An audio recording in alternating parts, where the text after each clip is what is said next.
Hi there, remote viewing fans. Hi there, crypto fans. Dick Allgire here. Another beautiful day in Hawaii. I want to answer a couple questions regarding remote viewing and time and space. How is it possible for remote viewers to perceive things across time and space? And what is time actually? When people are presented with this, they're often told, well, everything's happening at once and there's no time. And they have a difficult time wrapping their head around that. So if everything's happening all at once, all the time, and there is no time, then that means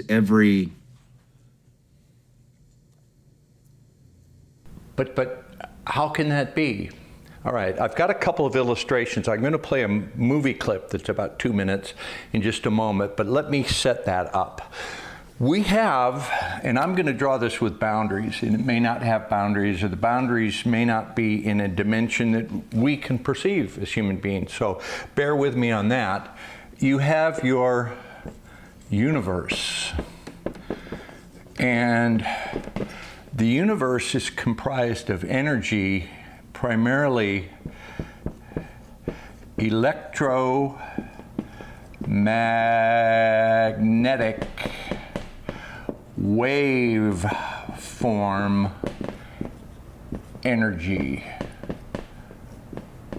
Oh, I'm going to open a can of worms when I relate that to remote viewing, because people will deny that and they'll bring up Faraday cages, and I'll talk about that in another lecture. So you just have to accept this for now, that we have a universe that is filled with electromagnetic waveform energy.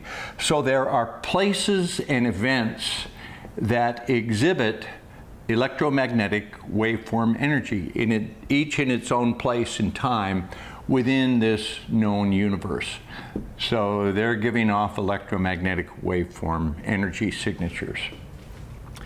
Electromagnetic waveform energy can be described as waves that start farther apart and get closer and closer and smaller and smaller and closer and closer and closer, and we reside somewhere. Our human perception is in here.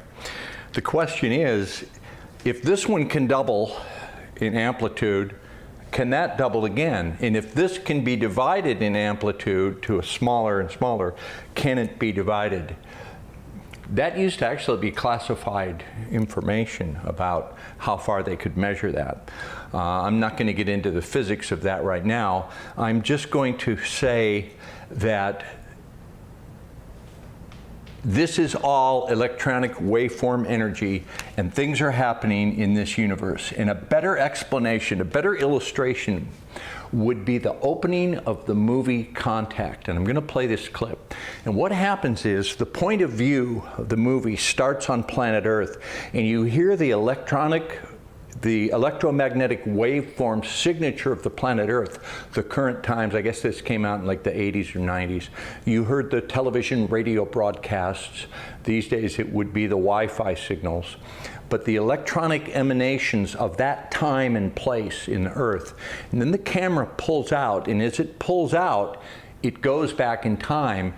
You hear like, I Have a Dream, Martin Luther King, and then you go back to 1941 and you can hear the voice of Franklin Roosevelt saying, "A day will live in infamy," and then it goes back to the earliest broadcast. And the illustration is that those waveform signatures still exist in their own form within this greater universe. Let me play this clip. Did I set that up correctly? Listen for the history of electronic waveform energy as you pull out from Earth, go through the solar system and out of our galaxy. This is a cool clip. Situation, obviously a major malfunction.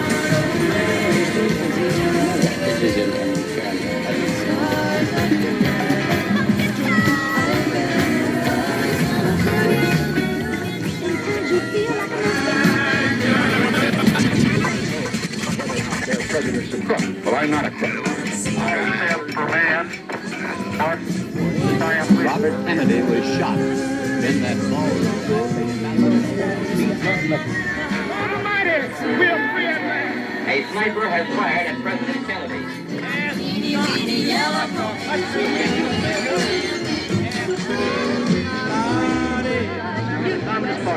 Or have you ever been Never done.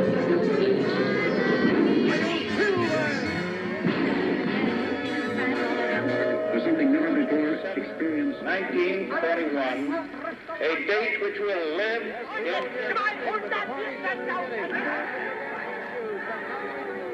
And we continue the season's final edition of our Maxwell House Good News of 1930. Walter Winchell. Good evening, Mr. North American. All the ships at sea. Let's go to press.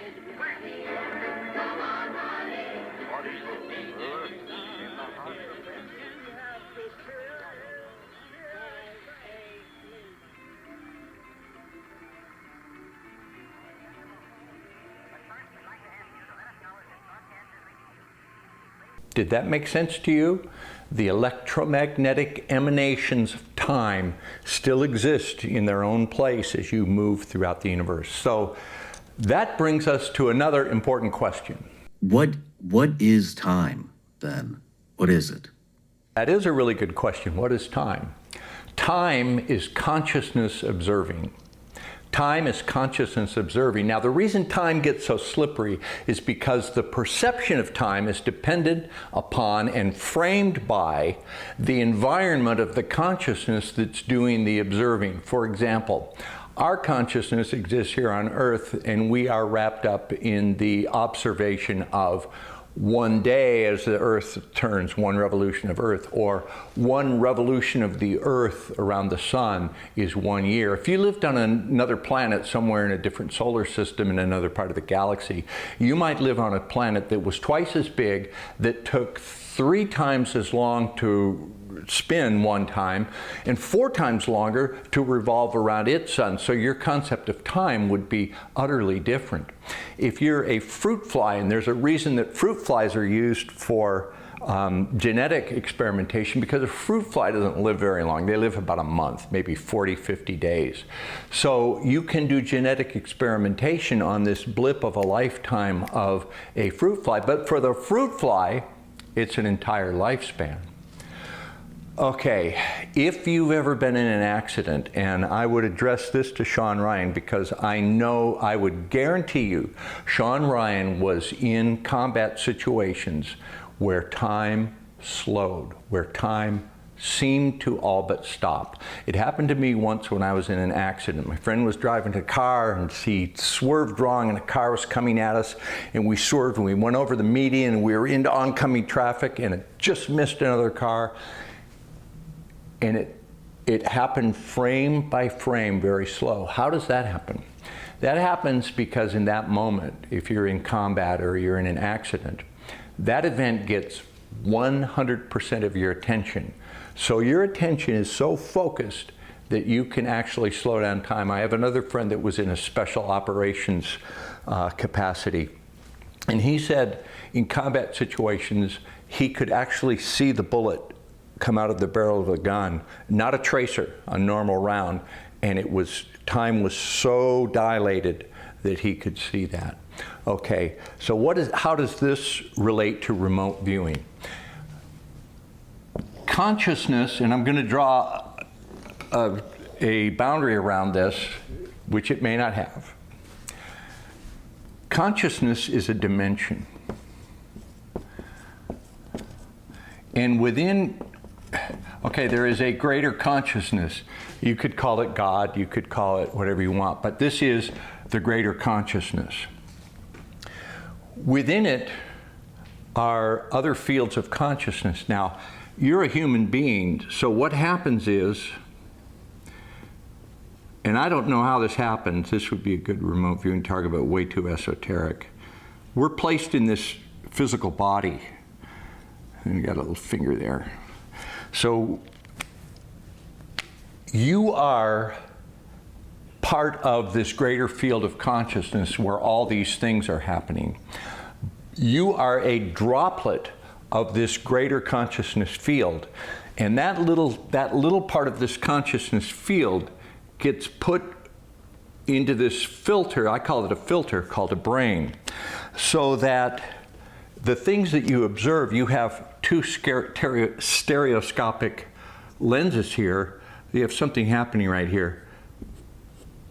Your vision is focused on that. You're hearing the electromagnetic waveforms come off of this. They go into your ear. You can feel it. You can smell it. You can taste it. You can touch it. But all of that is focusing your conscious awareness on one point in the here and now. This is for us to have this experience. So the drop of the greater consciousness that becomes you individually, you're having this experience that is filtered through eyes and ears and the sensories of your skin and body, which is meant to be focused on the right here and now. Okay, so if everything is happening all at once right here in consciousness and in this universe, like let's say here's an event that happened. This is Franklin Delano Roosevelt saying, "Today, a day that will live in infamy," December 7th, 1941. If you're looking at it from over here, it's in the future. If you're looking at it from over here, it's in the past. If you're looking at it right here, it's December 7th. It's in the here and now. All are existing in this field of consciousness, in this universe, as electromagnetic waveform energy, which we as human beings, we focus on just one point. Now, what remote viewing does, it teaches you a set of protocols. It teaches you a method to create queries and to create a way for your brain housing group, for your primary awareness, to just for a moment displace a portion of this primary, displace a portion of your awareness over here. And that's called remote viewing. And that's how that works. And I'll get in more into the electromagnetic waveform energy. Well, it can't be EMF energy because EMF energy only travels at the speed of light. So this is, there's no latency in remote viewing, so that disproves that. Oh, we put people in a Faraday cage where we shielded all the thing is, when you're in a Faraday cage, okay, you put this remote viewer in a Faraday cage. Yeah, you filter some of this waveform energy out. Actually, you improve your remote viewing if you're in a Faraday cage, but you're not filtering out all the electromagnetic waveform energy. As for it traveling across space and time, it exists in consciousness, where it is a consciousness field, and part of it may have to do with quantum entanglement, like if there's an electron 2 galaxies over and it's entrained, if it's entangled with this one, it's happening simultaneously. This gets into some physics that's a little over my head, but I've been remote viewing for 27 years, and my teacher was in U.S. Army Special Forces, and I'm getting much of this from his explanation. I asked him, so U.S. Army Special Forces intelligence used remote viewing? He said, yes. I said, did it work? And he said, yeah. I said, so would U.S. Army Special Forces use something, employ something operationally if it didn't work? He said, no, of course it works. I said, would you employ something if you didn't know how it works? He said, no. So therefore, they understood how remote viewing works. And he said, pretty much. And that is a little bit of the explanation of time, space, and remote viewing. Put your questions below. I'll try to answer them. I'm sure it'll generate some good questions and some contrarian points of view. Aloha from Hawaii.